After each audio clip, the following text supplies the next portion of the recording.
Good morning. We are at the BBC Gardeners World Spring Fair at Beaulieu, and I'm honoured to be stood next to Adam Frost. Good morning to you. Honoured. Bless you. That's very kind. Very kind. No problem at all. There's some stuff I want to ask you. I'm trying to avoid the obvious questions that people always go through, but I really do need to go back to one of my gardening heroes, Geoff Hamilton. You started as a young lad, 21, was it? Yeah, so I actually started before that. I was on a parks. I got moved from London to Devon. I started on a parks department in Devon and did an old parks training, then moved back to London. And then, 21 years old. And I somehow, still blows my mind actually, why the man took me on anyway. But 21 years old, I got a job with Geoff Hamilton, who's, you say a hero, and it's amazing, isn't it? We're what are we, 30 odd years on, and it's a man that's still talked about a lot. Absolutely. And he kind of, you think it was in the time, and he was trying to save people money, and don't buy this, and you can make that, and recycle this. But actually, it wasn't, you think about it, it wasn't just that. I walked in there at 21 years old. This man was already peat-free. He was organic, and he was working with plant life to talk about stop destroying our countryside, So, all those things that, you can make this at the weekend type thing.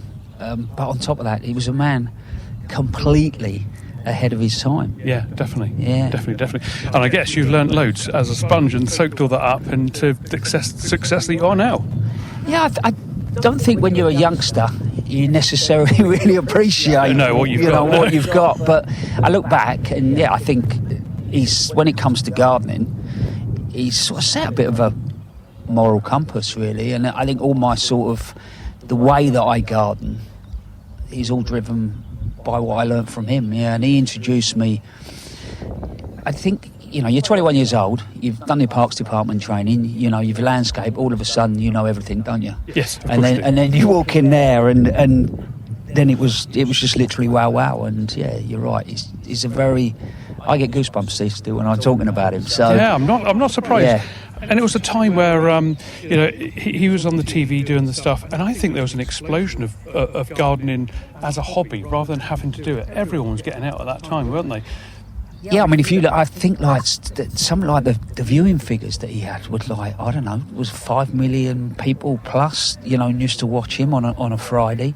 Yeah. But he had this way about him, and when you were in his company and, he was somewhere like a show, that he was really he had a great sense of humour as well, so the ladies sort of loved him, but at the same time, if you met him as a fella, you think, actually, I could have a pint with you and just talk gardening, and he just had a lovely way about him, and he would always say, what we really need is we need everybody to garden, and the world would be a better place, and if you think about it, you couldn't, what's going on in the world today. It's absolutely true.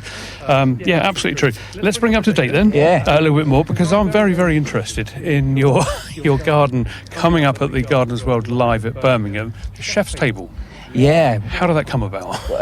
To be fair, the Gardeners World Live team, this is really going to date me as well, make me feel slightly old.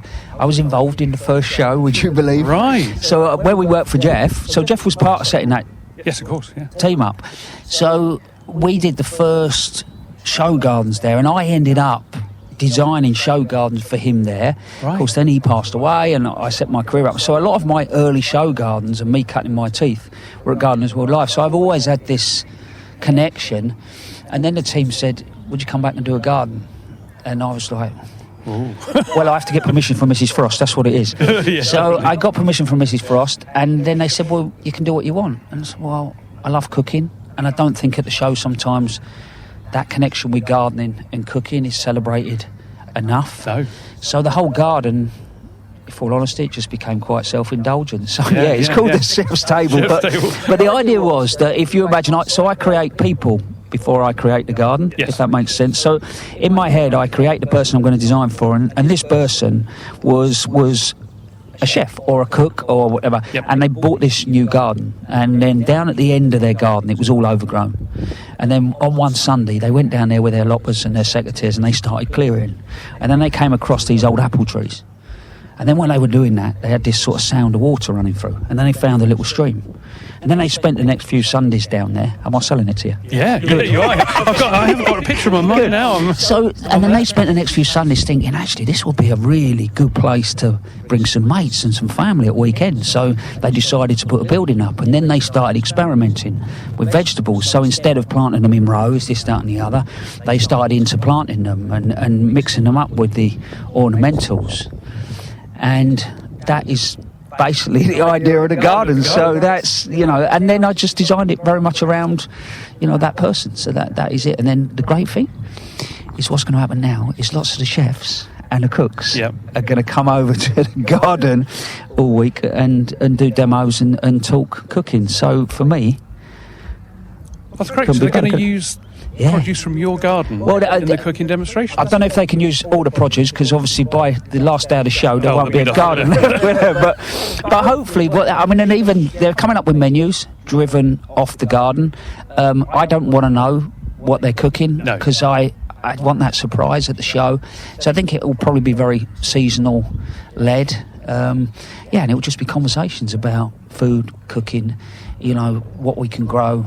And maybe just looking at a different way of growing, rather than, veg gardening. We tended to follow agriculture. We put it in straight lines and we monocrop a little bit, whereas this is all about just having some fun with it and experimenting. Yeah, kind of partner planting. Yeah, you've got it.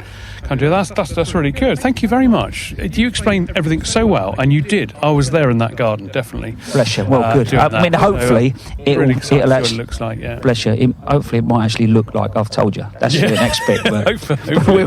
We'll see. Thank you very much for your time. Pleasure, mate. Really, really nice to talk to you. It's been an honour. A pleasure. Pleasure. Thank you very much. Thank you very much.